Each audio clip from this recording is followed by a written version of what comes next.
Innal hamdalillah nahmaduhu wa nasta'inuhu wa nastaghfiruh wa na'udzu billahi min sururi anfusina wa min sayyiati a'malina may yahdihillahu fala mudhillalah wa may yudlil fala hadiyalah asyhadu an la ilaha illallah wahdahu la syarikalah wa asyhadu anna muhammadan abduhu wa rasuluhu la nabiyya ba'dah. Allahumma salli wa sallim wa barik ala nabiyyina Muhammadin wa ala alihi wa ashabihi wa mawalah ma ba'd. Faya ayyuhal hadirun ittaqullaha haqqa tuqatih wa la tamutunna illa wa antum muslimun.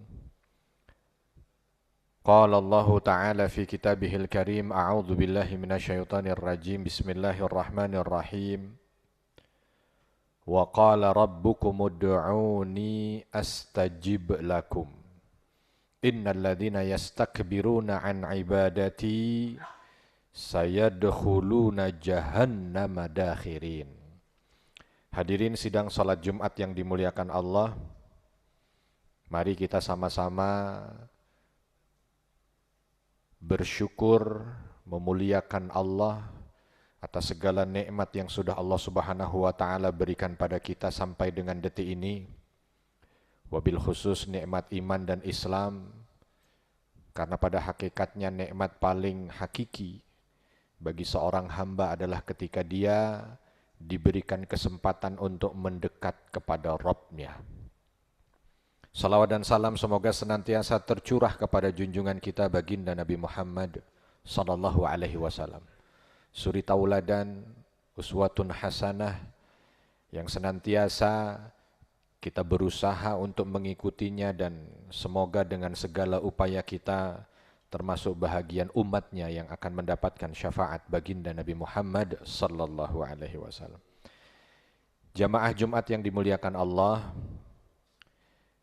di tengah kehidupan kita yang terasa semakin sibuk, manusia modern ini seolah memiliki banyak sandaran. Ada yang bersandar pada jabatannya, ada yang bersandar pada kekayaannya, ada yang bersandar pada kecerdasannya, ada yang bersandar pada status sosialnya. Ada juga yang bersandar pada teknologi yang sudah maju pada masa ini dan kecanggihan kecerdasan buatan AI. Jadi seolah semua itu bisa diselesaikan. Namun ironisnya semakin banyak sandaran dunia, itu semakin sedikit orang yang benar-benar bersandar pada Allah. Sehingga kenikmatan yang ada menjadi bencana. Sebab segala kemudahan yang ada pada dirinya membuat dia jauh dari Allah dan sedikit demi sedikit melupakan Allah. Kita bekerja keras tapi lupa berdoa. Kita menyusun rencana dengan sangat rinci tapi lupa mengangkat tangan memohon kepada Rabb kita yang menguasai segala hasil.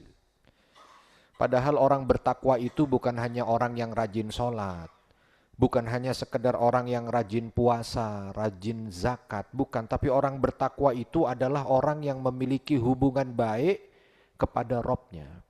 Dan hubungan baik itu tentu dengan komunikasi doa. Kalau ada orang disebut dia bertakwa, tapi ketika ada sesuatu menyandarkan pada dirinya seolah dia bisa menyelesaikan, maka pada hakikatnya sebenarnya dia berada pada jurang kehancuran. Oleh sebab itu Allah Subhanahu wa taala dalam surah Ghafir ayat 60 yang tadi dibacakan, Allah berfirman, A'udzu billahi minasyaitonir rajim, bismillahirrahmanirrahim, wa qala rabbukum ud'uni astajib lakum. Allah yang menyampaikan, ud'uni astajib lakum. Berdoa kalian, berdoa padaku, maka niscaya akan aku kabulkan. Satu, ini perintah ya. Allah memakai kalimat fi'il amr. Fi'il amr itu menunjukkan perintah yang harus dilaksanakan. Dan ketika doa bukan anjuran, silahkan berdoa, bukan. Tapi Allah langsung doa kamu, doa. Dan ditambah lagi ancaman bagi yang meninggalkan. Jadi ini menguatkan kalau ini perintah memang lil wujub, untuk sesuatu yang wajib bukan yang sunnah. Karena Allah menyampaikan innalladzina yastakbiruna an ibadati sayadkhuluna jahannama dakhirin. Mereka yang sombong dari ibadah padaku maka akan masuk neraka jahanam. Hampir semua, Pak, ulama tafsir itu ketika menjelaskan ibadah apa yang disampaikan di sini. Makna dari sombong terhadap satu ibadah ini apa? Hampir semua ulama mengatakan bahwa ibadah yang dimaksud adalah ibadah yang disebut di awal, yaitu doa. Maka mereka yang meninggalkan doa, Allah sampaikan itulah makhluk sombong. Ya, seorang hamba yang meninggalkan doa, meminta kepada Allah, merasa dirinya bisa lalu lupa pada Tuhannya, maka itu yang disebut dengan sombong. Dan langsung Allah sampaikan model seperti itu tempatnya di neraka. Akan dimasukkan neraka bahkan dalam kondisi paling hina, dakhirin. Maka jamaah yang dirahmati Allah, ketika Allah Subhanahu wa taala menyampaikan firman-Nya dalam surah Ghafir ayat 60 itu, hendaknya ini menjadi pengingat buat kita bersama bahwa ketakwaan dan ketaatan yang harus kita bina ini, yang harus senantiasa kita tingkatkan ini, ternyata doa menjadi pilarnya. Dan ciri orang bertakwa seperti yang disampaikan dalam surah Dzariyat itu, wabil asharihum yastaghfirun. Di waktu-waktu sepertiga akhir malam mereka itu meminta ampun. Berdoa meminta ampun kepada Allah Subhanahu wa taala. Jadi dari ayat ini ciri orang bertakwa itu malam mereka dipenuhi doa, subuh mereka dipenuhi istighfar, siang mereka dipenuhi dengan permintaan kepada Allah Subhanahu wa taala. Ini ciri orang bertakwa. Mereka tahu bahwa kekuatan seorang mukmin, orang yang beriman itu bukan hanya pada usaha, bukan. Bukan hanya sekedar pada ikhtiar, bukan sekedar ketika dia diberikan bekal kemampuan untuk melaksanakan aktivitas, bukan. Tapi kekuatan seorang mukmin itu ada pada munajatnya. Maka Nabi SAW menyampaikan dalam hadis riwayat Ahmad, Abu Dawud dan Tirmidzi, Nabi menyampaikan begini, ad-du'a huwal ibadah. Doa itulah dia inti dari ibadah. Sebab ketika seseorang berdoa, maka dia seolah mengikrarkan kalau dia adalah lemah, tidak mampu dan butuh kepada zat yang maha segalanya. Zat yang maha besar. Jamaah hadirin sidang salat Jumat yang dimuliakan Allah, ada satu hal lagi yang patut untuk kita renungkan. Ya. Mengapa Nabi SAW, manusia paling mulia, manusia yang paling dicintai oleh Rabb-Nya, yang dosanya telah diampuni. Ya, dosanya telah diampuni, tapi setiap hari masih berdoa. Nabi yang sudah pasti mendapatkan hidayah, orang yang dijaga oleh Allah, kenapa beliau masih tiap hari minta petunjuk dan hidayah? Beliau orang yang maksum, terjaga dari segala perbuatan dosa. Tapi setiap hari beliau masih berdoa memohon ampunan. Jadi kalau dari sini kita lihat doa itu bukan cuma sekedar meminta sesuatu.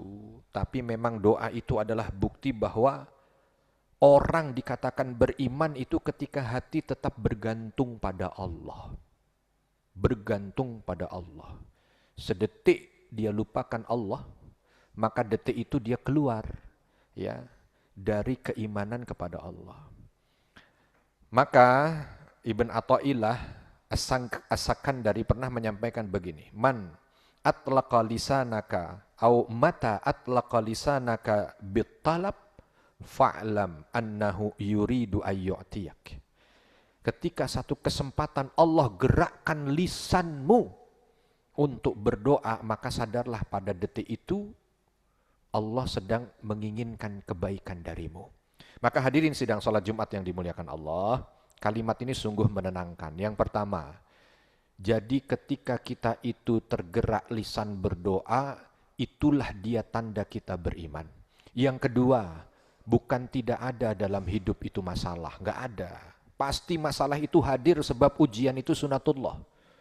وَلَنَبْلُوَنَّكُمْ بِشَيْءٍ مِنَ الْخَوْفِ وَالْجُوعِ وَنَقْصٍ مِنَ الْأَمْوَالِ وَالْأَنْفُسِ وَالثَّمَرَاتِ. Gitu kan begitu. Dalam surah Al-Baqarah itu begitu. Pasti ada masalah. Nggak mungkin nggak ada masalah. Orang hidup itu. Masalah dengan dirinya sendiri, masalah dengan kerjanya, masalah dengan keluarganya, masalah ekonomi, masalah ya, sosial, masalah dengan masyarakatnya, masalah dengan anggota keluarganya, orang tuanya, adiknya, kakaknya, saudaranya. Semua akan ada masalah itu hadir. Takut, lapar, kekurangan, kehilangan. Tapi Allah Subhanahu wa taala jadikan masalah-masalah itu tangga untuk membuat kita lebih dekat melalui doa. Ditambah lagi, jadi kalau ada orang dalam kondisi yang dia sedang sulit, sebenarnya Allah ingin dia mendekat. Bahkan ketika dia mendekat kepada Allah dengan doa yang sampai meneteskan air mata, itulah dia air mata yang bisa membawanya ke surga. Itulah air mata yang membuat segala dosanya mungkin habis diampuni Allah. Dan air mata yang keluar dari hamba yang merasa lemah itu akan mengguncang arsy Allah untuk diberikan segala apa yang bisa membuatnya dia bahagia di kelak kemudian hari. Maka tidak ada kata putus asa buat orang beriman itu sebab satu perkara saja. Kita masih memiliki senjata. Ad-du'a silahul mu'min, kata Nabi. Kita masih punya satu senjata. Senjata kita apa? Doa.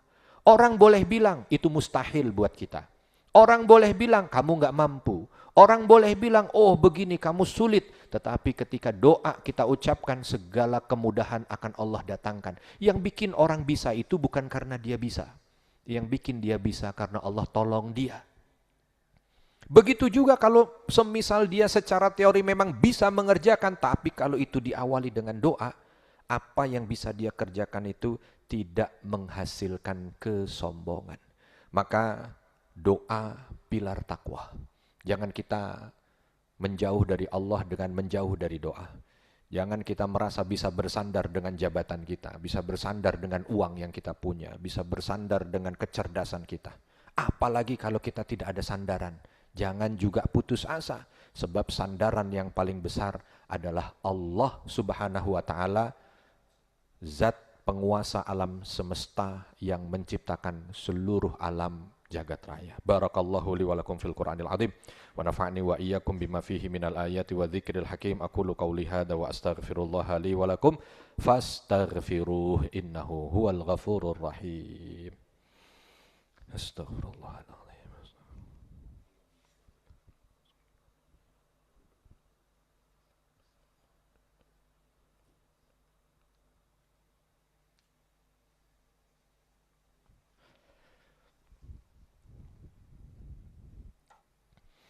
Alhamdulillah, alhamdulillahilladzi anzala ala abdihil kitaba wa lam yaj'al lahu 'iwaja qayyiman liyundhira ba'san shadidan min ladunhu wa yubashshiral mu'minina alladzina ya'maluna as-shalihat anna lahum ajran hasana.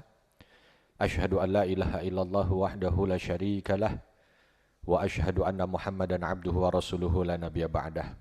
Fa ya ayyuhal hadirun ittaqullaha haqqa tuqatih ولا تموتن إلا وأنتم مسلمون إن الله وملائكته يصلون على النبي يا أيها الذين آمنوا صلوا عليه وسلموا تسليما اللهم صل على محمد وعلى آل محمد كما صليت على إبراهيم وعلى آل إبراهيم وبارك على محمد وعلى آل محمد كما باركت على إبراهيم وعلى آل إبراهيم في العالمين إنك حميد مجيد وارض اللهم عن أربعة خلفاء الراشدين أبي بكر وعمر وعثمان وعلي ونحن معهم بإحسان إلى يوم الدين اللهم اغفر للمؤمنين والمؤمنات والمسلمين والمسلمات الأحياء منهم والأموات إنك السميع قريب مجيب دعوات يا قاضي الحاجات ربنا ظلمنا أنفسنا وإن لم تغفر لنا وترحمنا لنكونن من الخاسرين اللهم إنا نسألك الهدى والتقى والعفاف والغنى اللهم أعنا على ذكرك وشكرك وحسن عبادتك